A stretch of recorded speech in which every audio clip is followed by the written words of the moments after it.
मेरा सवाल ये है कि जो वैदिक की जो धारणा है बिना आर्य समाज के, क्योंकि आर्य समाज जिस वैदिक को रिप्रेजेंट करता है वो तो शास्त्रगत है, ठीक है।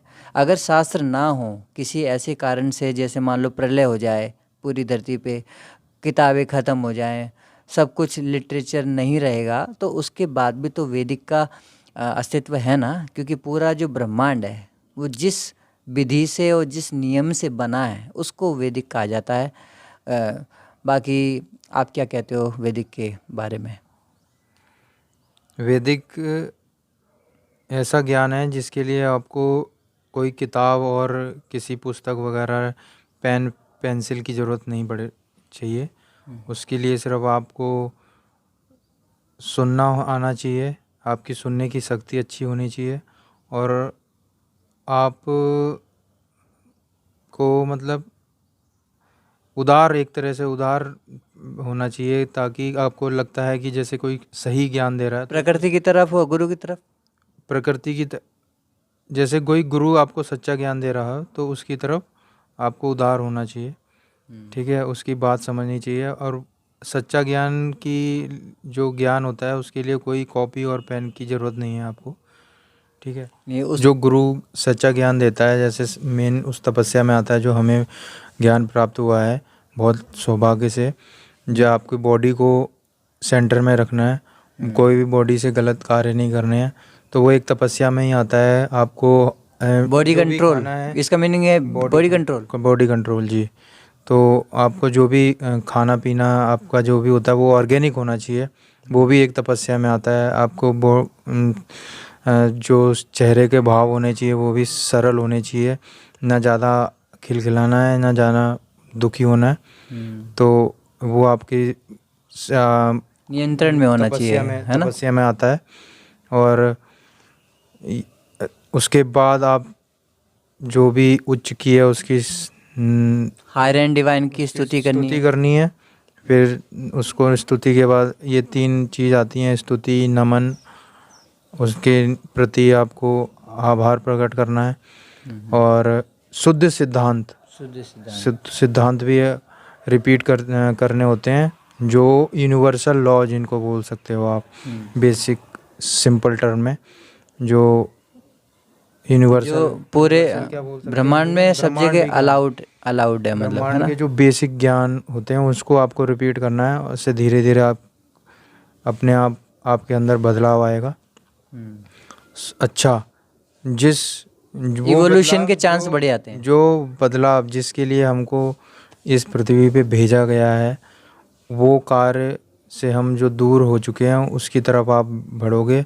और सबसे पहले ग्राउंडिंग जो आपको करनी ज़रूरी है। ग्राउंडिंग मतलब धरती माँ को नंगे पैर धरती पे घूमना, धरती छूना, बॉडी टच होना चाहिए आपका। तो नंगे पैर 5 से 10 मिनट आप कर सकते हैं ग्राउंडिंग। तो धीरे धीरे आपको उसकी तरफ प्रकृति से पहले प्रकृति से जुड़ना है। प्रकृति से वैदिक में जाने का जो पहला कदम है वो प्रकृति से जुड़ना से स्टार्ट होता है। तो जिससे हमें बिल्कुल विमुख कर दिया गया, मतलब दूर कर दिया गया है।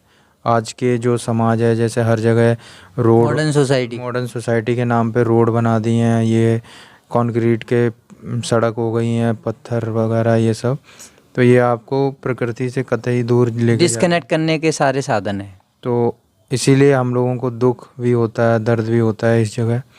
ऐसा नहीं है कि हम पृथ्वी पे स्वर्ग नहीं भोग सकते हैं, स्वर्ग भोग सकते हैं, पर उसके लिए कर्म करने पड़ेंगे जो कि शैतानों ने हमें जिससे दूर कर दिया है।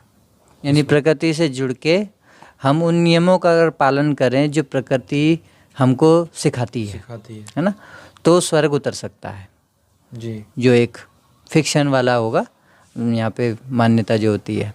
बाकी रियल भी तो स्वर्ग होता है, रियलिटी में होता है स्वर्ग जी।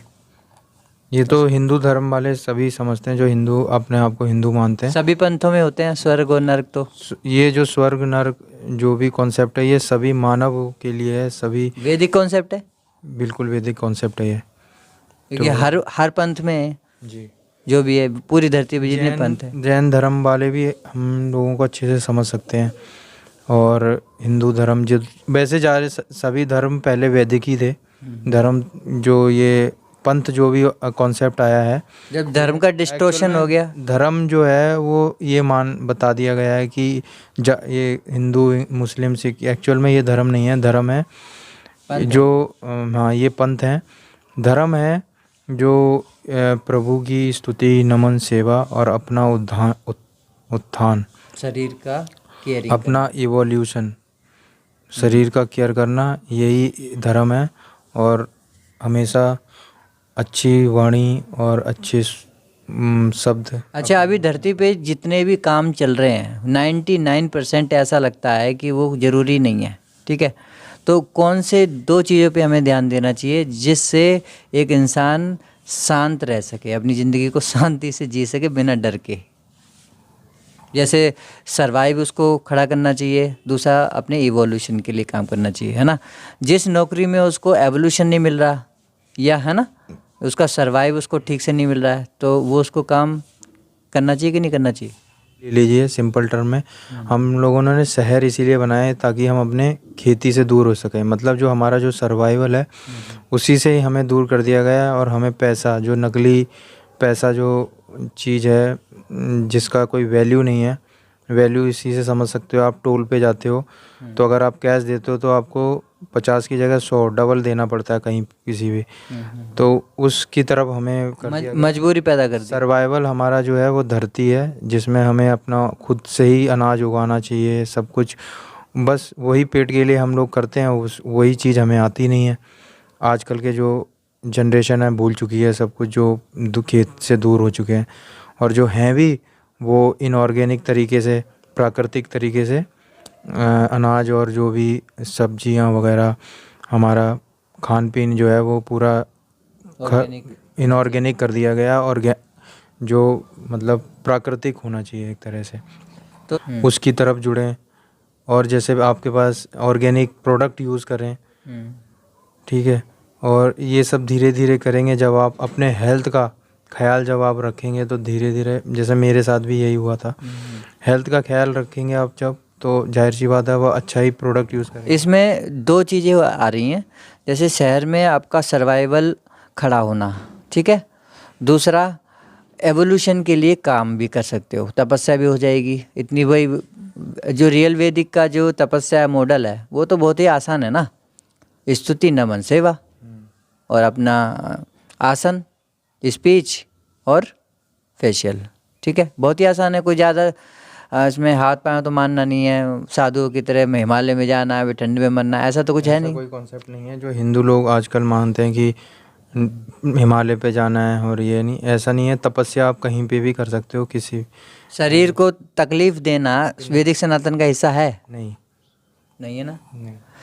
तो तपस्या तो अपना आसान हो गया ना। तो हमें शहर में रह के क्या करना है? मेन है सर्वाइवल खड़ा करना। फालतू का पैसा जो होता है ना, कि शेयर मार्केट में लगे हुए हैं, है ना, दूसरी और टॉपिक पे लगे हुए हैं, जो कि ज़रूरी नहीं है इतना। अपना सर्वाइवल खड़े कर लो, हेल्थ के ऊपर हो तो ज़्यादा बढ़िया जी, है ना, क्योंकि सबकी प्रॉब्लम क्या है? हेल्थ है। तो हेल्थ को अगर हम दे देते हैं किसी को अपने प्रोडक्ट के माध्यम से, तो उसको हेल्थ मिल गई, अपने को सर्वाइवल मिल गया, और दोनों ने मिल के एवोल्यूशन का काम, एवोल्यूशन पे आ गया ना, क्योंकि हम उसको प्रेम करते हैं ना। प्रेम का मतलब यही होता है, एवोल्यूशन। उसका एवोल्यूशन हो, हमारा एवोल्यूशन हो।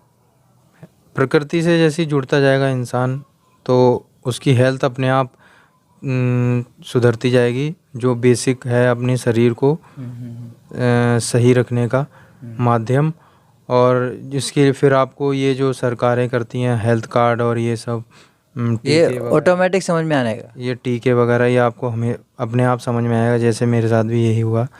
तो जैसे आपके फैमिली में किसी ने टीका लगवाया था? नहीं लगवाया। तो मैं नहीं मना किया था, तो मुझे पता चल गया था, तो फिर उन्होंने नहीं लगवाए।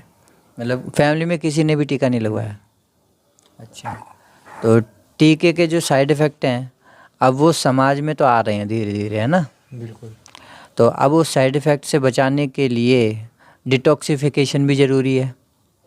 तो डिटॉक्सिफिकेशन के लिए हम अपने दर्शकों को बता दें कि हमारे वीडियो के डिस्क्रिप्शन में जो नंबर है, जो टेलीग्राम चैनल का लिंक होगा, उससे आप जुड़ जाएं और आपको डिटॉक्सिफिकेशन के लिए क्या करना है ना, क्या खाना है, क्या पीना है, वो आपको हम वीडियो में आपको पता लग जाएगा।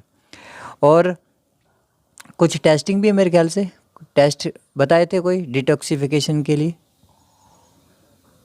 एक हाँ, बॉडी टाइटर करके एक टेस्ट होता है, डी डाइमर का हाँ, टेस्ट होता है। डी डाइमर टेस्ट है, बॉडी टाइटर, ये 2 तरह के टेस्ट हैं। ये उन लोगों को करवाने हैं जिनको टीका लगा हुआ है, ठीक है। इसके बाद वो प्रकृति से जुड़ जाएं, ग्राउंडिंग करना शुरू कर दें, ठीक है। और धीरे धीरे अपना जो सर्वाइवल है वो अपने नौकरी से छोड़ के अपने ऊपर लेके आएँ। आपको ऐसा सर्वाइवल खड़ा करना है जिस पे आपको नौकरी ना करनी पड़े। जैसे कि जैसे पुलिस डिपार्टमेंट है, पुलिस डिपार्टमेंट में अगर सबसे पहले उनका इतिहास देखें तो जलियांवाला कांड में 10,000 लोगों को इसी पुलिस डिपार्टमेंट ने मार दिया था, एक आदमी के कहने पर। तो पहले के कानून है वही, पहले कानून वही चल रहे हैं, अभी बदले नहीं है, वही कानून है। तो और उसी कानून पता चल गया लोगों को जब डंडे, है ना, तो उसी पुलिस ने लॉकडाउन के दौरान भी लोगों को परेशान करा, लोगों के डंडे मारे और उनका सर्वाइवल था वो सारा डैमेज हो चुका था। लोगों की फैक्ट्री, लोगों की जॉब, सब कुछ तहस नहस हो गया। तो हमारे जो जागरूक लोग हैं वो डिमांड कर रहे हैं कि जिन कोरोना के जो ये टीके की जो क्या बोलेंगे इसको, कोरोना को नहीं, मैं जो डिलीट हो जाएगी, हाँ, तालाबंदी, वैश्विक षड्यंत्र नहीं वो छोड़ देता हूँ, तालाबंदी बोल देते।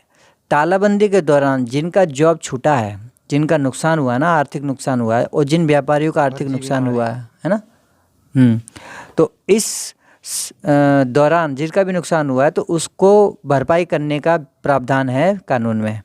तो हमारे इस जागरूकता अभियान से आप जुड़िए और अपने जो आपका जो लॉस हुआ है तालाबंदी के दौरान या फिर इस टीके के कारण जिनको लॉस हुआ है, जिनके परिजन चले गए हैं और उनको न्याय चाहिए, तो वो हमारे आंदोलन से जुड़ सकते हैं। क्योंकि आगे का जो ज़माना है वो केवल और केवल आपकी जागरूकता पर ही चलेगा, क्योंकि जितने जागरूक बनोगे उतना ही आप बच पाओगे। वरना न्यू वर्ल्ड ऑर्डर चल रहा है, न्यू वर्ल्ड ऑर्डर को जितना आप समझ सकोगे उतना ही आप बच पाओगे।